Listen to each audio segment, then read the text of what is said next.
मिल्कीपुर में उपचुनाव हो चुका है और सिर्फ एक दिन बाकी है जब यहां पर रिजल्ट आ जाएगा। सभी को इंतजार है, नाक का सवाल बना हुआ है बीजेपी के लिए भी और समाजवादी पार्टी के लिए भी। लेकिन उसका परिणाम आए इससे पहले ही समाजवादी पार्टी की तरफ से लगातार चुनाव आयोग पे हमले हो रहे हैं, कभी प्रशासन पे और कभी चुनाव आयोग पर। और अब तो उनके जो सपा प्रमुख हैं उन्होंने यहाँ तक कह दिया है एक सफ़ेद वस्त्र देके कि ये तो कफन है चुनाव आयोग के लिए। प्रायोजक हैं cancer healer centre, a new beginning. Kanpur से भाजपा के चर्चित विधायक अभिजीत सिंह सांगा, उनसे बात कर लेते हैं। सांगा जी, जब से ये चुनाव वाली प्रक्रिया, चाहे हमारे कानपुर में भी हुए थे उपचुनाव, तो भी ये हुआ था कि प्रशासन के ऊपर आरोप लगाया था सपा ने, अब मिल्कीपुर के ऊपर और अब तो एक कदम आगे बढ़ा के सीधे सीधे चुनाव आयोग के ऊपर, आपका क्या कहना? देखिए, कहीं ना कहीं अखिलेश जी के जो ये बयान हैं, इन बयानों से उनकी हताशा और निराशा और परिणाम सब साफ दिखाई दे रहे हैं। और मैं तो कहूँगा कि कहीं ना कहीं अखिलेश जी के ये बयान ये प्रदर्शित कर रहे हैं कि उनकी मति भ्रष्ट हो चुकी है। जब इस तरह के संवैधानिक संस्थाओं के खिलाफ इस तरह की राष्ट्रीय पार्टी, अपने आप को जो समाजवादी पार्टी बताती है, उनके राष्ट्रीय अध्यक्ष इस तरह के अगर बयान दे रहे हैं तो निश्चित रूप से निंदनीय है।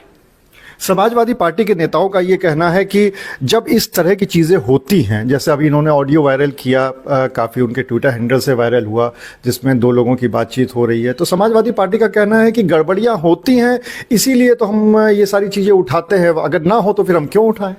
देखिए, इस तरह के जो विषय हैं, अभी लोकसभा चुनाव में जब उनको इतनी सीटें मिल गई तब उन्होंने ये बयान क्यों नहीं दिया?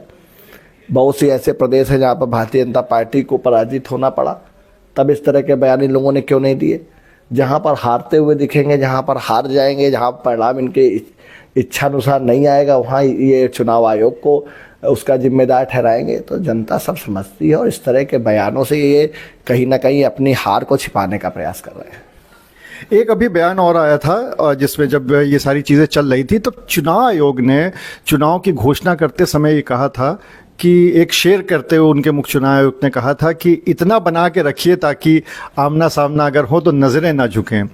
तो कहीं ना कहीं इस बात का ये संकेत था कि भाई अपनी मर्यादा में रह के बात करें। लेकिन जब इस तरह के बयान आते हैं तो क्या आपको लगता है कि मर्यादा क्रॉस हो रही है? निश्चित रूप से ये चुनाव आयोग हमारी एक संवैधानिक संस्था है। ऐसी संस्थाओं के खिलाफ इस तरह के आवाज़, इस तरह के बयान देना, अखिलेश जी कहीं ना कहीं उस गरिमा को ख़त्म करने का काम कर रहे हैं जो हमारे भारतीय लोकतंत्र की है। और मैं तो कहूँगा, अभी कुंभ स्नान चल रहा है, अभी एक बार स्नान किया है, 2-4 बार और स्नान करें, कुछ उनकी बुद्धि ठीक हो, सही दिशा में काम करें, समाज के लिए काम करें, समाज के हर वर्ग के लिए काम करें। निश्चित रूप से इस तरह के बयान उनकी मति को प्रदर्शित करने का काम कर रहे हैं। कानपुर में जब उपचुनाव हुए थे तो यहाँ की सीट आप लोग नहीं जीत पाए और अब मिल्कीपुर का चुनाव परिणाम आने वाला है, बहुत कम समय रह गया है, शनिवार को ही आएगा। क्या लगता है कि मिल्कीपुर का परिणाम किसके फेवर में आने वाला है? निश्चित रूप से विपक्षियों की हताशा और निराशा भारतीय जनता